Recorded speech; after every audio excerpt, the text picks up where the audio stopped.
बे भाबिनि बाथ्राखौ जों बबेनिफ्राय हाननो रोंखो? थाद'नाय गैयै खामानि मावदों बे खोथाखौ बुंदों।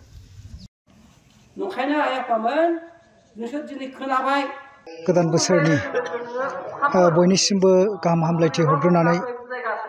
दिनै जिहेतु गसाइगाव जिल्ला ब्रह्म धोरोम आफादनि थामथि खेब बोसोरारि जथुम्मा, बे बोसोरारि जथुम्माखौ जोङो गसाइगाव जिल्ला ब्रह्म धोरोम आफादनि सिङावनो थानाय राजादाब्रि गामिनि ब्रह्म मन्दिराव जोङो 4 आरो 5 साननैनि हाबाफारिजों खुंफुंनो लानाय बे हाबाफारियाव दिनै नैथि साननि नैथि आयदा जिथु शास्त्र बिजिरनाय हाबाफारिया दा सोलिगासिनो दङ। बे हाबाफारिखौ जोङो बे राजादाब्रि गामियाव फालिनो मोननानै गसाइगाव जिल्ला ब्रह्म धोरोम आफादनि जानानै जों गिबियावनो गोरबोजों बिथांमोननिसिम सिबिनाय आरो हामग्लायनायखौ जों होग्रोबाय। दा जोंनि गसाइगाव जिल्ला ब्रह्म धोरोम आफाद हिसाबै जोङो दुलाराय ब्रह्म धोरोम आफादजों आफादनि आवथायाव थानानै बा बिथांमोननि जेनाखि कनस्टिटिउसन दुलाराय ब्रह्म धोरोम आफादनि जे संबिधान, बे संबिधानखौ दहाय होनानै गसाइगाव जिल्ला ब्रह्म धोरोम आफादाबो दिनै उनफिननाय गैयै जों खामानि मावलांनो थाखाय मोनसे जोंहा सिद्धान्त दङ। बे धोरोमनि गेजेरजों धोरोमनि आब्रुथिखौ लाखिनानै बा जगखौ जोङो मोनसे इउनिफर्मनि गेजेरजों मावफुंनानै गुरुदेव कालिचरण ब्रह्मनि जे होलांनाय बिथोनफोर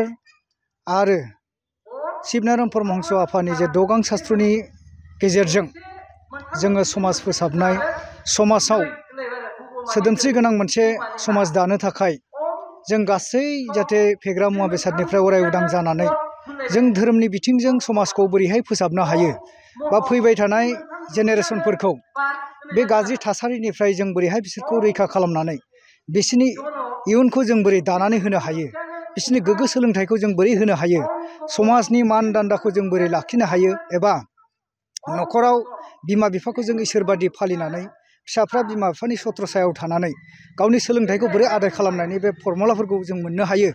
नैबे बिथिंखौ लानानै जोङो दिनै खामानि मावनो गसाइगाव जिल्ला ब्रह्म धोरोम आफाद हिसाबै जों आवगायबोदों। आरो जोङो बेल' नङा, जोङो गसाइगाव जिल्ला ब्रह्म धोरोम आफादनि सिङाव थानाय जेसेबां गामिफोर दङ, जों गासै गामिफोरावनो गामि गोरा बिथांमोनजों सावरायनानै जों मोनसे मबिलाइजेसननि जे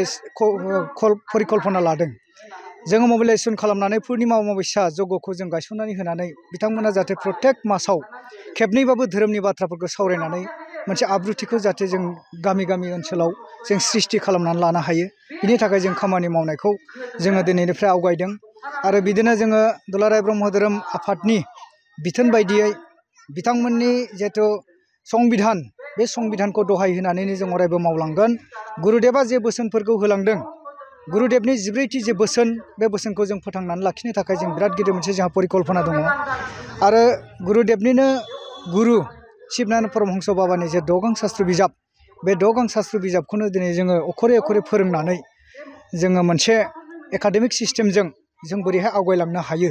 बेखौबो जों सानलायनानै दिनै खामानि मावनो थाखाय जों आवगायबोगासिनो दङ। बेबायदिनो बायदि बिथिंजों खामानि मावनानै जोङो दिनैनि थासारिखौ जाहाथे मोजां जों सुसंस्काराव लाबोनानै गासै गाज्रि मुवा बेसादनिफ्राय जों अराय उदां जानानै जों श्रेष्ठ मानब, जायखौ जोंखौ होनदों